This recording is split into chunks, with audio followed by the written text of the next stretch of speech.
Hello, Mr. Vijay. Hello. Mr. Vijay, how should we develop a winner attitude? It's a very beautiful question, Nagraj, because each and every one, they love to be a winner. And this sort of an attitude, it matters the most. What we have to understand is the belief system, that we develop at the beginning of the journey, it actually defines our journey. Okay. And what we need to understand is if we have to transform our lives, then we need to transform the belief system. Yeah. So I'll give you very beautiful examples, some live examples, Sure. which are quite popular as well. So we are all familiar, with the apartheid movement. So apartheid movement was basically, started by Nelson Mandela because he was fighting for the rights of the people. So he spent 27 years in prison just because he had a belief that one day he will be able to transform, the lives of the black people. And that is what he exactly did over there in South Africa. Okay. Likewise, if you look at Prime Minister Narendra Modi, what you have to understand is he started his career, as a chaiwala. Yes. But he knew that he does not belong to that particular league. And that's how he ended up as Prime Minister of India. If you look at Thomas Alva Edison, he failed 3,999 times. But then he had a belief in himself that he is going to invent the bulb, and that's what he exactly did. Even if you look at Abraham Lincoln, he failed in business twice. He was in depression. He wanted to commit suicide. Yes. And he was trying very hard in politics. He miserably failed 8 times. And the 9th time, he went on to become the President of the United States because he had a very firm belief that one day he'll be the President of the United States, as well as he was also very, very clear that he will abolish slavery. And that's what he exactly did. It costed him his life, but that is what, he believed in. And let's look at, our very own superstar Rajnikant. So he started his career as a conductor. But somewhere deep within, he had a very firm belief that he does not belong to that particular league. So what we should understand is a person who is poor people, they usually think that they are poor because they are. That's the belief system they have. And that's the reason why, they're poor. Yes. Even if you look at a middle class family, what they think is we are a middle class family and we belong to that middle class family, and that is the sole reason they end up their entire lives, as a middle class family. You look at an employee.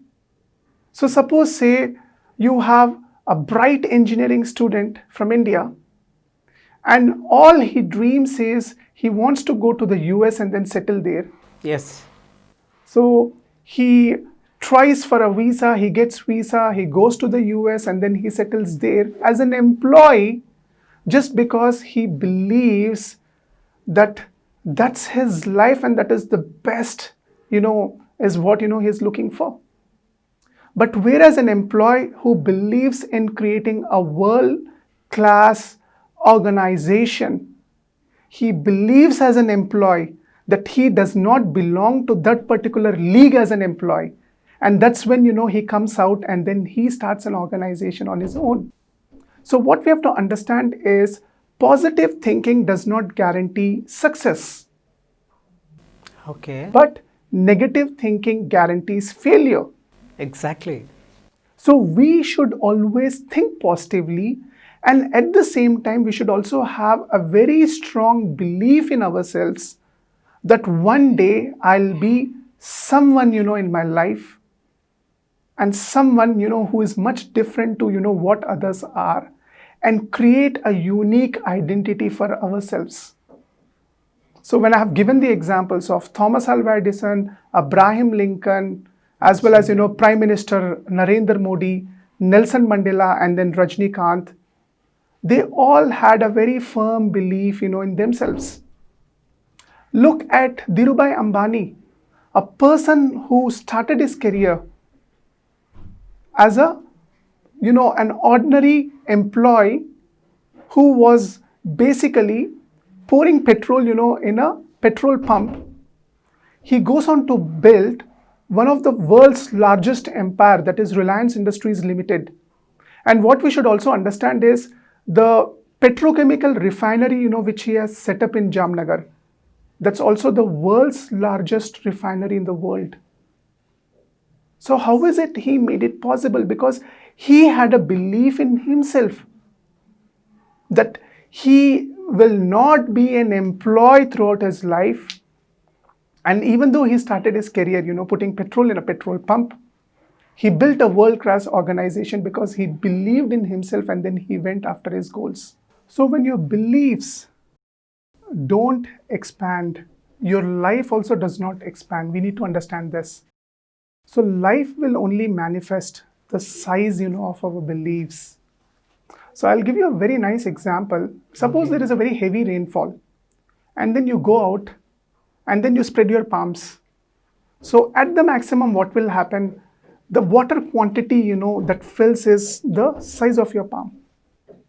If you are holding a spoon, then the water quantity that gets filled is nothing but the size of the spoon. If you are holding a cup, then the water quantity that would fill is nothing but the size of the cup. If you place a bucket, your bucket gets filled. And then if you dig a small pond, at the backyard of your home, that small pond is going to get filled. Yes. So we need to understand this. Until and unless we don't believe in ourselves, until and unless we don't think big, then it is not possible, for us to achieve, what we want to achieve. So as I already said, positive thinking does not guarantee success, but negative thinking guarantees failure. Exactly. Yeah. So we need to have a very firm belief in ourselves even before we do anything. For a very simple reason being, it basically, opens up the possibilities. So it paves way for the opportunities as well as the possibilities. And that's the impact factor, that the belief system creates within ourselves. And we should also understand that a human being is similar to a magnet. It's quite similar to a magnet. So if you look at Vedas, in Vedas, they have very clearly mentioned that from the Paramatma, we get what is called the Jivatma. Jivatma.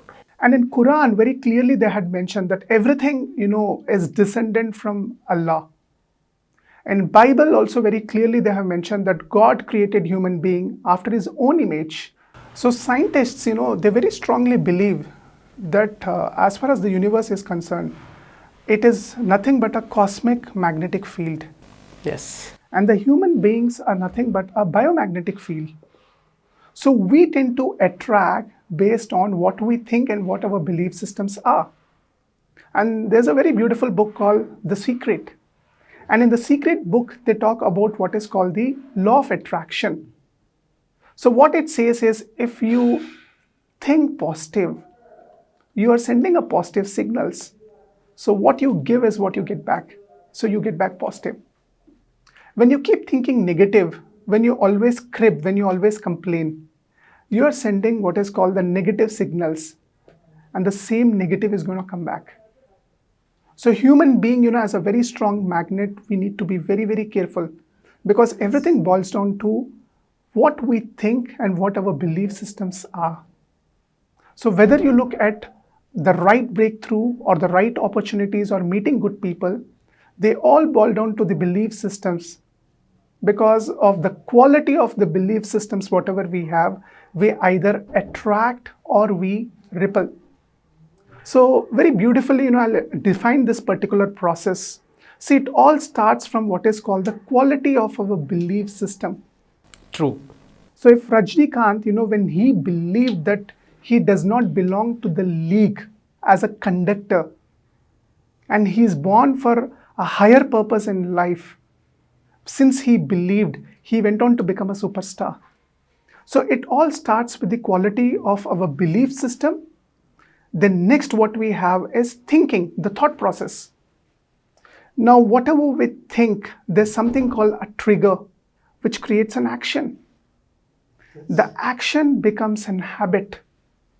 Habits determine the lifestyle of a person. Lifestyle also tells about the character of an individual. And finally, we have what is called the destiny. True. So everything boils down to the quality of our belief system as well as on our third thought process. Very good examples. Thank you. Thank you so much, Mr. Vijay. Thank you. Thanks.